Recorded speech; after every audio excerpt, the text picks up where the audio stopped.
This morning I'm going to continue our Myths of the Church series, and I always have to stop and re-say it because it's not myths, it's myth, M-Y-T-H. I'm from Arkansas, I can't say that word. It's more of a lisp than a myth. But the myths of the church. And today I want to talk about the serial recommitter myth. I'm going to have to explain it. When I grew up in the church, and I've told you all this, we went every time the doors were open. So we went Sunday morning to Sunday school. We stayed for church.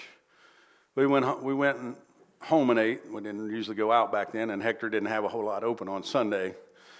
Didn't have a whole lot, period, but it usually wasn't open on Sunday because everybody went to church. And then we go back Sunday night, and if we had a revival, we went Monday night, Tuesday night, Wednesday night, Thursday night, Friday night, Saturday night, go back Sunday. I was at church my whole life. And I considered myself after a certain amount of time. I was told by a friend of mine, Brother Sam Austin, he said, "You, Randy Davis, are an evangelist's dream." Because see, in church, they used to have revivals, and you'd bring in an evangelist, and they didn't pastor a church. They would just go church to church and kind of spark the fire and preach hellfire and brimstone. And man, every time they came in, that first night, I got saved. They come back next year, I get saved again. He told me, he said, "Randy, you're an evangelist's dream. You get saved every revival. I've counted you 50 times in 20 years. That's what a serial recommitter is. That's kind of how I grew up. I messed up. Preacher preaches on sin. Let's do it again. And it's false. I think a lot of churches and pastors can help you fall into this myth sometimes. As you mature in your faith, there will be times when you have a setback. We all do. You know you shouldn't, but it happened. You thought you had moved past struggling with that sin, but you were wrong. You thought you had that spiritual habit down, but somehow you didn't even open your Bible all week. At this point, the devil might sneak in with a lie that on the surface seems like it could be a really good idea from God. He simply says, you just need to make a recommitment to your faith. Now, folks, I'm not saying that should never happen. It should. I've made many. Try to recommit my life to God in a daily sense every day. But the lie is not that you should never recommit yourself to following God. It's that the recommitment alone is not enough. Something's got to change. Something's got to give. There's got to be more than just, I'm going to make this, I'm going to go to the altar, Jeanette, and I'm going to say, "Jesus, forgive me," and everything will be okay. No, it won't, because nothing changed except I made another commitment. And then I made another commitment. And then I made another recommitment. And then I made another recommitment, and I became an evangelist's dream. Bet you never heard that term before. Till today. I made it up. Oh, no, I didn't. He did. Listen. It's not that what God desires for us. Listen, Romans 12, 1 and 2 says this. "Therefore, I urge you, brothers and sisters, in view of God's mercy, to offer your bodies as living sacrifices, holy and pleasing to God. This is your true and proper worship.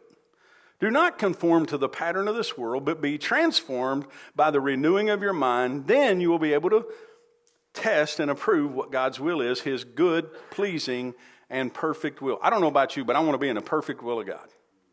I really do. Because it's when you're in the perfect will of God, no matter what happens, open heart surgery tomorrow, no matter what happens, you lose a loved one, no matter what happens, you lose your job, no matter what happens, when you're in the perfect will of God, you can have peace in the midst of the worst day of your life. That's all it means to be in the perfect will of God. Doesn't mean bad things don't happen. It just means that you know you're in the center of God's will even when bad things happen. And you can get through it because you are doing what you know to do for God, and he's with you no matter what you face. Folks, I want to live right there. I don't think that me living for God is going to get me a get out of a hell-free card of life and stuff that happens that we consider hell on earth experiences. We all have them. Tough times. But when you go through it and you're with God, it's not the same. So I'm not saying I want to live for God so nothing bad will ever happen. I want to say I'm going to live for God because when life happens, I want God with me. That's how I want to live. Now, there's a dedication that comes with this. Paul informs a group of believers that their whole lives should be to worship God. Not just when they're singing on Sundays with our great praise team, and they are great. They're awesome. Not just when they're singing, not just when they're in church, but every day, everywhere you go, you should be living for Him. I got to be honest with you, this is hard sometimes depending on your circumstances. Maybe who you're married to. Don't nudge your neighbor, that's not nice. Could be where you work. Bunch of hellions. Don't point, they're everywhere. Listen, it can be hard. But with God's help, you can do it. With a consecration to God, it don't matter your circumstances. You can live for God wherever you are. Then in verse 2, he walks through how to practically do that. First, don't be conformed to the pattern of this world. And folks, in today's culture, it's tough. Because anything goes and everybody's doing it.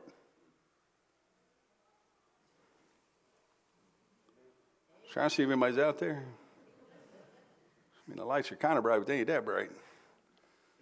Folks, the world's pulling all the time. In other words, follow His way, not everybody else's way. And this is hard. Seek holiness. That's a word we never hear in the church anymore. Holiness. Man, when I think of holy, I think of Sister Jabana Barnhouse at my church. That's what I remember. She was holy. I think of my grandmother, Gertrude Hill, the pastor's wife. Only sin she had was a sin of worry. Worrying about all us grandkids, if we're ever going to make it. But other than that, she was a godly woman, a holy woman. And man, when Granny prayed, you knew she was talking to God. Where's that today? Who do we look around in the bridge and say, man, they're holy? He wants us to strive to be holy because God is holy. Well, I don't think it's obtainable in our world today. Really? Seek holiness, not selfishness or sin. It's a choice, and I've made the wrong choice way too many times. I get tired of God asking God to forgive me for things that I can't seem to get right. But the only alternative I have is to never confess it and just live in it, and God forbid. Come on. Everyone in this room who is breathing right now has struggled in some way or another with conforming to the world's way. We are bombarded every day with messages from the media, co-workers, even sometimes our own minds to live contrary to God's teaching. When we fall short, the devil's lies that all we need to do is make another commitment and try harder next time. The only problem is we've done nothing to help make sure next time turns out any different than the last time. And we're setting ourselves up for failure. I'm afraid if we keep failing over and over and keep on making recommitments, at some point we come to the conclusion, what's the use? I'm going to fail again, why even try? And that's one of the first steps of completely walking away from God. And I know that the enemy of our souls chirps and harps on you and says, look at you. You did it again. You're never going to get it right. Why do you even try? Why? Because that's what he does. He's slick, man. He's a liar. We talked about that a couple weeks ago. He's never once told the truth except when he's speaking the word, and he'll twist it to use it against you. Everything he does is to lie, to deceive. Our problem is that we only read the first half of Romans 12, 1 and 2. Verse 2, Paul gives us the answer in the rest of the sentence. Be transformed by the renewing of your mind.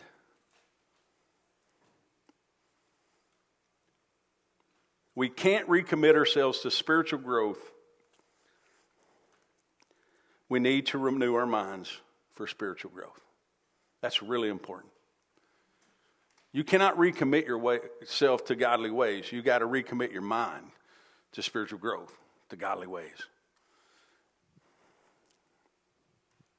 This happens when we intentionally fill our minds with God's wisdom, not the world's stuff. Replace what you read for literature that draws you closer to God, not further away. Look closely at the people in your life who you've allowed to influence you. Memorize scriptures instead of the latest top 40 hits. I'm picking, but it's truth.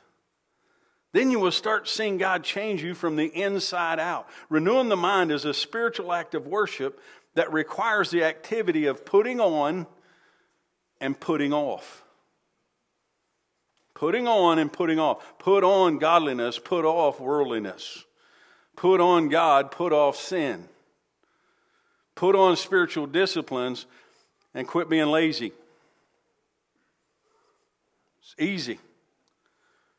Anybody can be a Christian on Sundays. At least till church is over. And then we gripe at the waiter and waitress because they don't know what they're doing. Okay.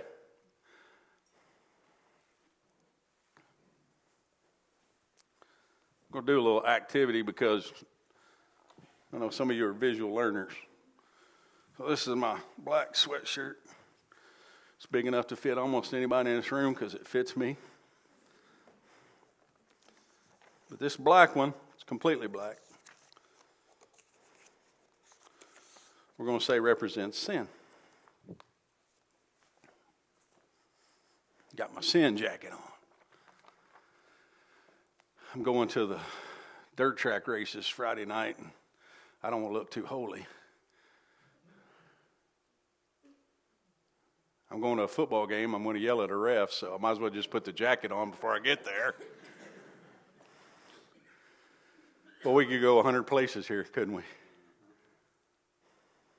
Listen, if I don't want to live in sin, I got to put it off.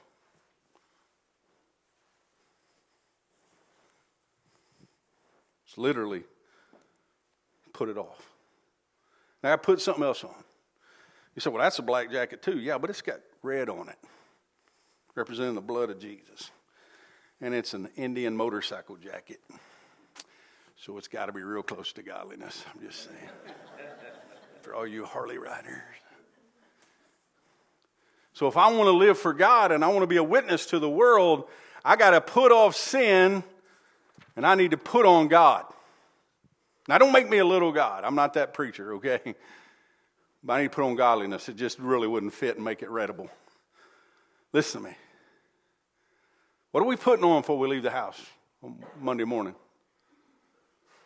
Why does your pastor encourage you to have the daily habit of reading the Bible and spending time with God before you leave your house every day? Why? Because you need to put God on. Because if you don't, you're automatically going to have the other coat on. You got to put one off and you got to put one on. And it's a discipline and you got to think about it. I don't get it right every day. I don't get it right every time. I get all that. But listen, if we make a conscious effort to put on the right stuff, it's going to change the way life goes. So, we're going to do a little exercise. Let me see, who can I pick on? JT, come here. I love this guy. He can beat me up, so I got to be nice to him. You still in college? You're trying to graduate, though, aren't you? You ready to be done with that and get on to a real job, make money? What's some of the things young adults face to be tempted to go be worldly, to be like everybody else? What are some things you know other college students deal with? Alcohol. Alcohol. Alcohol is a big one. And then I guess weed would be the same thing. Okay.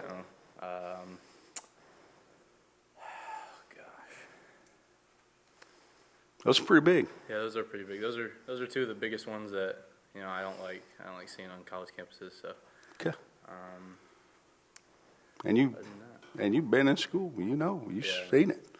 So when you have a choice, you can either put on alcohol and weed. That's marijuana for those of you that aren't familiar with slang terms. You can get it medically now, and some of you probably got a card in your pocket. Cool. You got a choice every day. Everybody's doing it.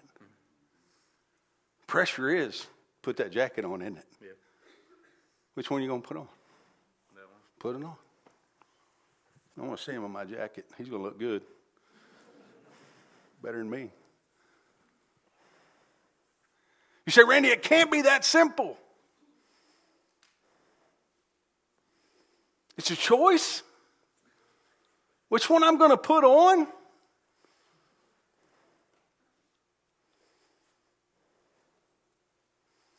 I don't know. You tell me. Thank you, man. Don't take that with you. It's my favorite jacket. Fits him pretty good, too. No. Unless you want the payment that goes with it. I need a teenager. Where's your daughter? Oh, come here. Gabby, you were here just for me today. Junior in high school?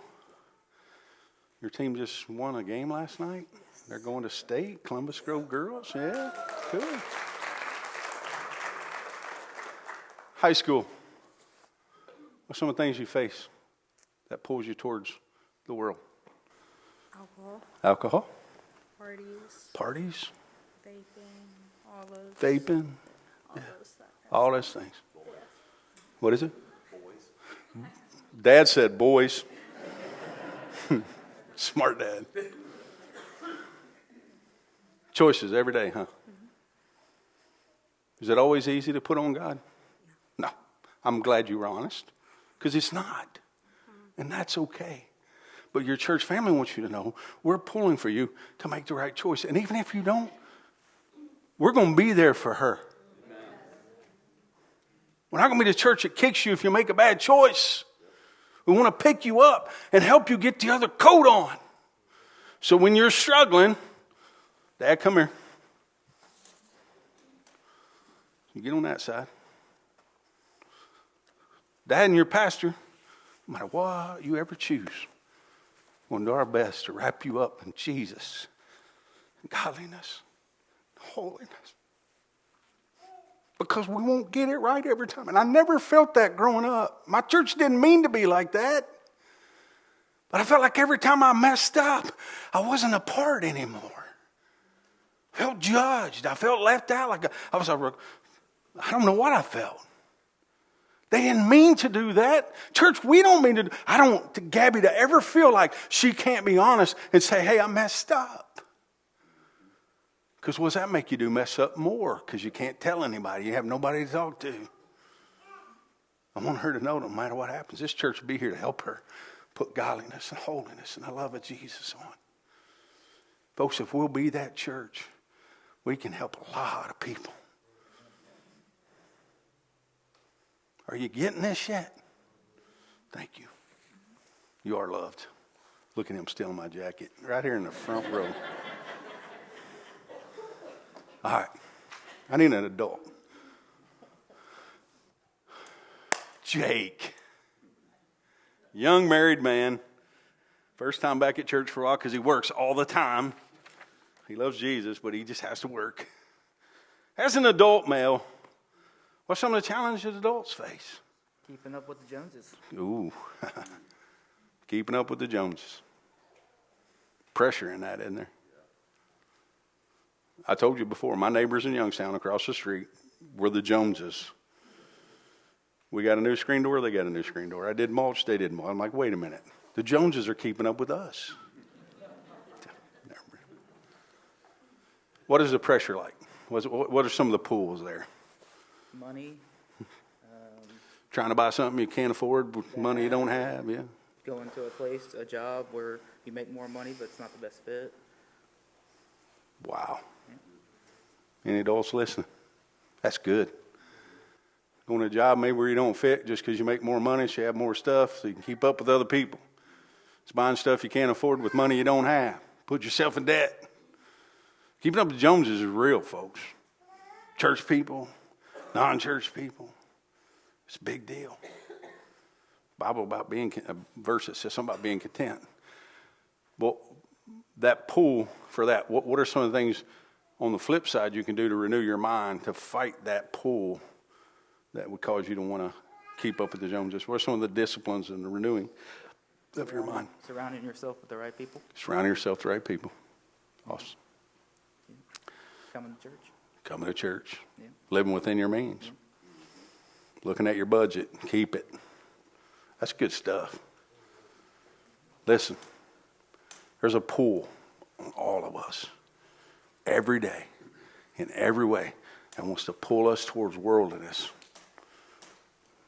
It takes discipline to say, I'm not going to do it that way. Go put your coat on, Jake.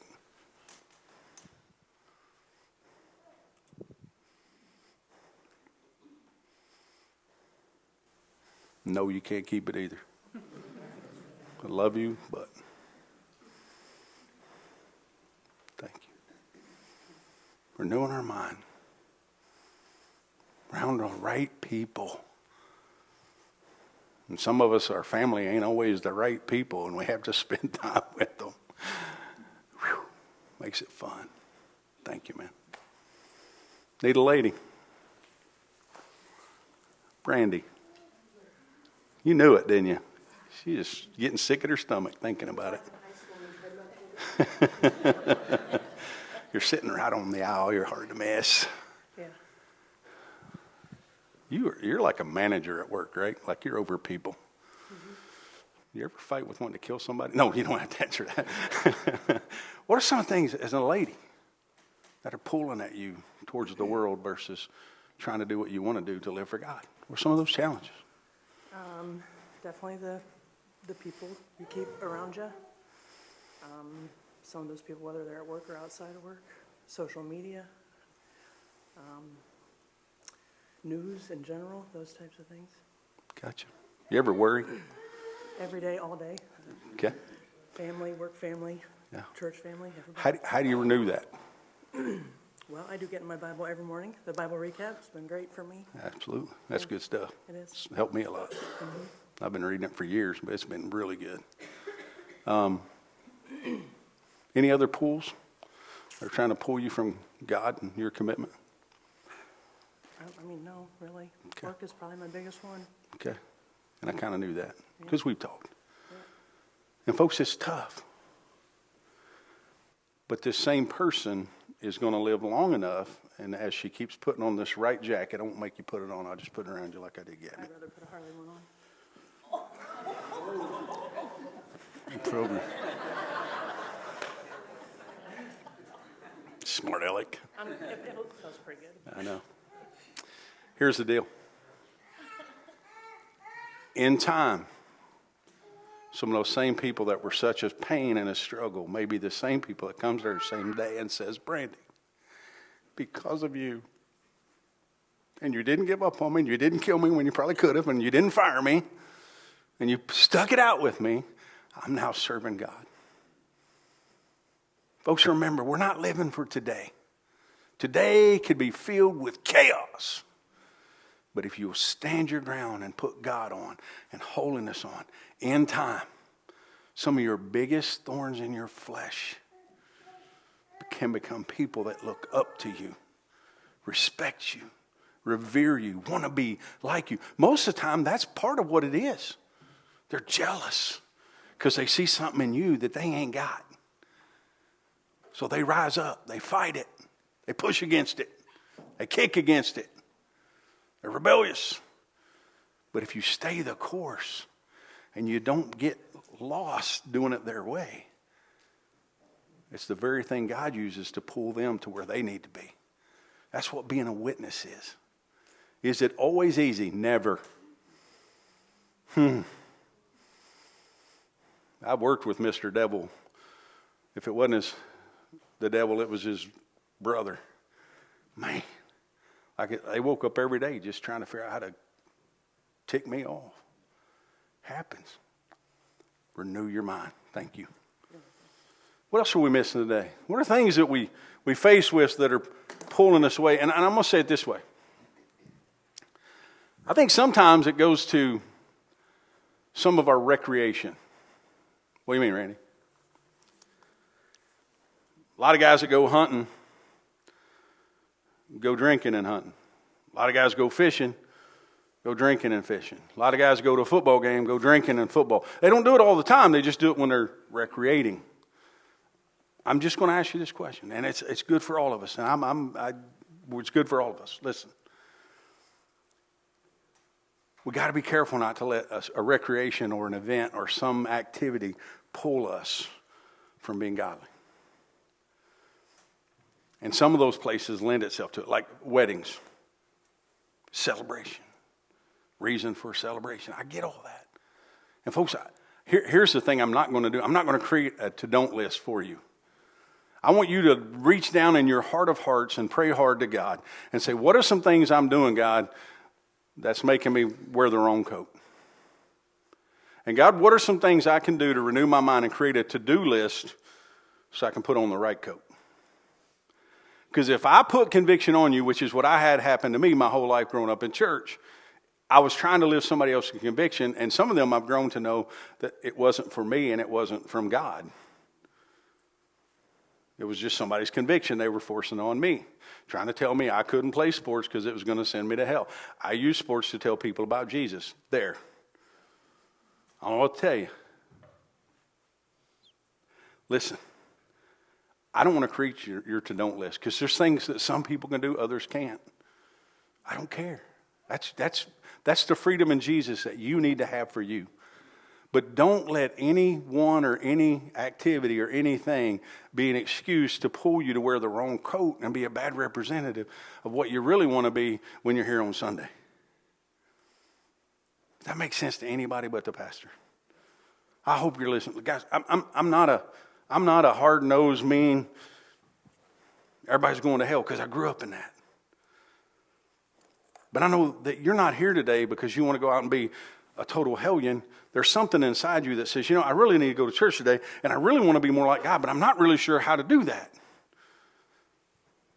And the myth for those of you that have been in church, well, just make a new commitment. No, we need to renew our mind. I don't want to make your put off list. I don't want to make your put on list. I want God, the Holy Spirit, to speak to you and say, there's some things you need to put off. And here's some things you need to do to put on. In the men's group, part of what we were talking about is resourcing each other with some ideas and resources to help us grow in our faith.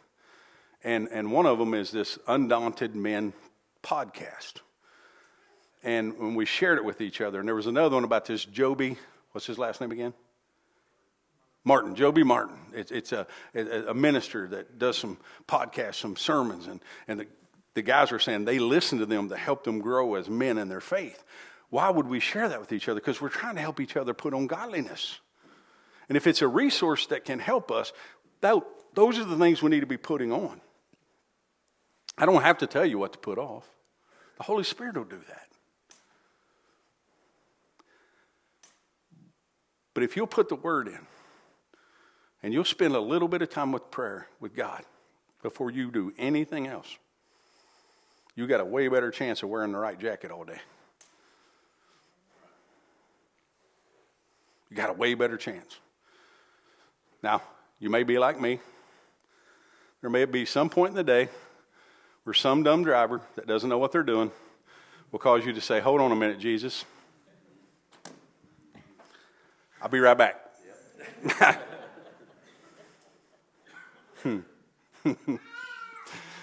That's way too close to home. I heard it this way one time. Come here, Eric. You look like a good Jesus.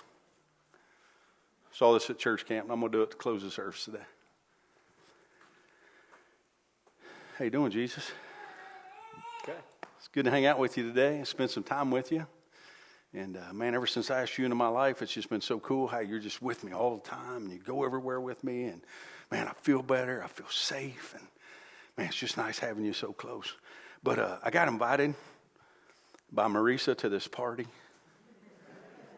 And so I don't think you'll really feel good there. So I was just going to say, if you don't mind, you just stay here, and I'm going to go to that party with her. I'll be back, and we'll have devotions in the morning and fellowship. Is that all right? Don't say anything. Okay? And then I'm going to try to go to the party with Marisa, and guess what? He's not going to leave me. You're not going to leave me. Okay. Oh, Jesus. Now, you didn't hear me. There's going to be some stuff going on there. It's not going to make you comfortable, and I really don't want you to go with me. I mean, I want you to, but I don't want to embarrass you, and I really don't want to embarrass myself by having you hanging around with me, but I don't want to say that to you, but could you just stay here, and I'm going to go to the party with Marisa. Is that okay? Nope. Okay. You don't get it. You're not welcome. I don't need you to go with me.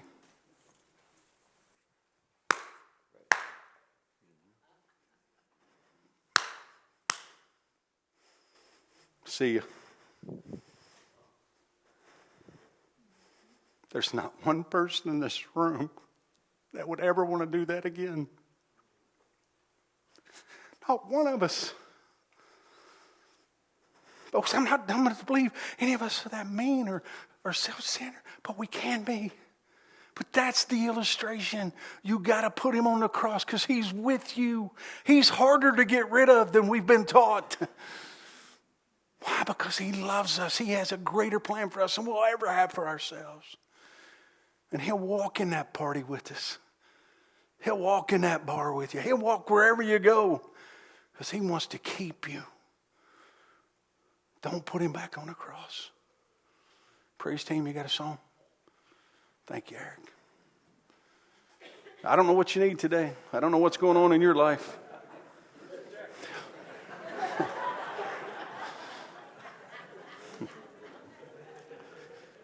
I know you want to steal my jacket too, right, John? No, not a chance. He's a Harley guy. Wow. I ain't going to repeat that. Listen, I don't know what you need. I don't know what you need to put off and put on. I don't. That's not up to me. I know what I need to work on. I'm going to work on it. I'm going to work on it really hard. All I'm saying, let's work together. Let's encourage one another. All the more as you see the day approaching. If we're not in the last days, I don't know what they look like because it looks really close to what I've read in the Bible.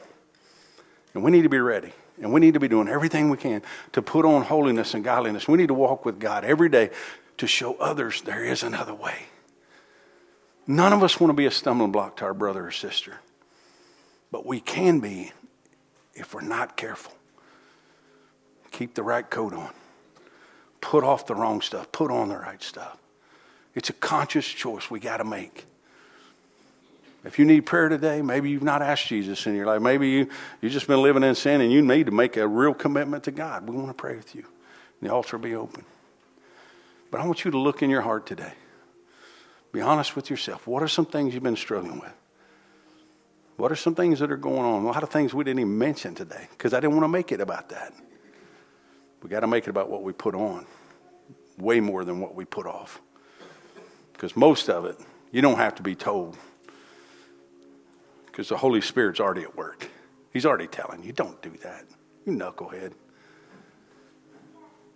Work on your list real quick in your mind as they sing. Feel free to stand and worship. Feel free to come and pray. Feel free to sit and pray right there. But may God speak to our hearts today. What do we need to put off? And what do we need to put on? You know, in the Old Testament, it said when Saul was tormented in his mind, he'd call for King David, basically lead some worship. You know, one of the things I do, just this is me in renewing of my mind, I love to sing. I love to worship. I still like old hymns. I like the new modern stuff, about everything in between. But on our TV, you can pull up YouTube. And I usually start with some CeCe Winans, I'm not going to lie. When she sings, if she's not leading worship in heaven, I don't know if I want to go. It's amazing, that lady. But she just sings, and it just, there's something that starts in my soul, Kevin. Just, And then I'll go back and I'll pull up an old gospel song, sing maybe Amazing Grace, or Won't It Be Wonderful There, songs you guys probably never even heard of. And man, my spirit just begins to refresh. And I feel a little bit like Saul, calling for David. Every one of us can be tormented in our mind, to be pulled. There's many ways to renew that. That's one way I use. And some nights I do it at Marissa's expense because she'll be there and she has to listen to me sing and play all kinds of different kinds of music. It's okay. But most of the time I'm doing that when it's just me and the dog. He hasn't howled yet, so I'm good. But listen, we got to renew it.